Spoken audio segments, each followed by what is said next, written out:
நாமக்கல் மாவட்டம் பரமத்தி வேலூரை அடுத்த செல்லம்பாளையத்தில் உள்ள தோட்டத்து வீட்டில் முதிய தம்பதி சடலமாக மீட்கப்பட்டுள்ளனர். தோட்டத்து வீட்டில் இருந்து அழுகிய துர்நாற்றம் வீசவே அக்கம் பக்கத்தினர் காவல்துறையினருக்கு தகவல் தெரிவித்தனர். காவல்துறையினர் சோதனையில் முதிய தம்பதியின் உடல் அழுகிய நிலையில் கிடந்துள்ளது. இது தொடர்பான கூடுதல் தகவல்களை நமது செய்தியாளர் கிருஷ்ணமூர்த்தி வழங்கிட கேட்கலாம். கிருஷ்ணமூர்த்தி வணக்கம். இந்த முதிய தம்பதியோட சடலம் மீட்கப்பட்டதுல இது கொலையா இல்ல தற்கொலையா? போலீசாருடைய முதல்கட்ட விசாரணையுடைய அடிப்படை தகவல்கள் என்ன? உங்க விரிவான தகவல்களை சொல்லுங்க.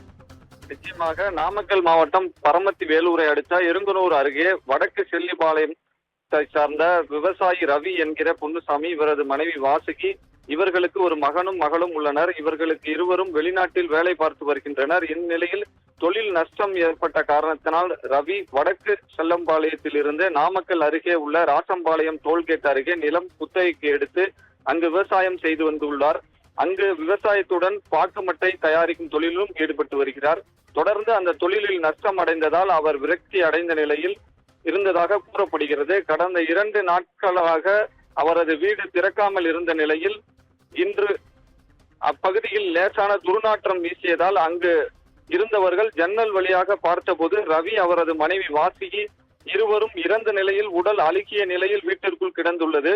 அதனை பார்த்து அதிர்ச்சி அடைந்த பரமத்தி காவல் நிலையத்திற்கு தகவல் தெரிவித்துள்ளனர். தகவல் அறிந்து சம்பவ இடத்திற்கு வந்த பரமத்தி வேலூர் போலீசார் கதவை உடைத்து உள்ளே சென்று பார்த்தபோது இருவரும் இறந்த உடல்கள் அழுகிய நிலையில் கிடந்தது. இருவரும் உடல்களையும் கைப்பற்றி பிரேத பரிசோதனைக்காக நாமக்கல் அரசு மருத்துவக் கல்லூரி மருத்துவமனைக்கு அனுப்பி வைத்தனர்.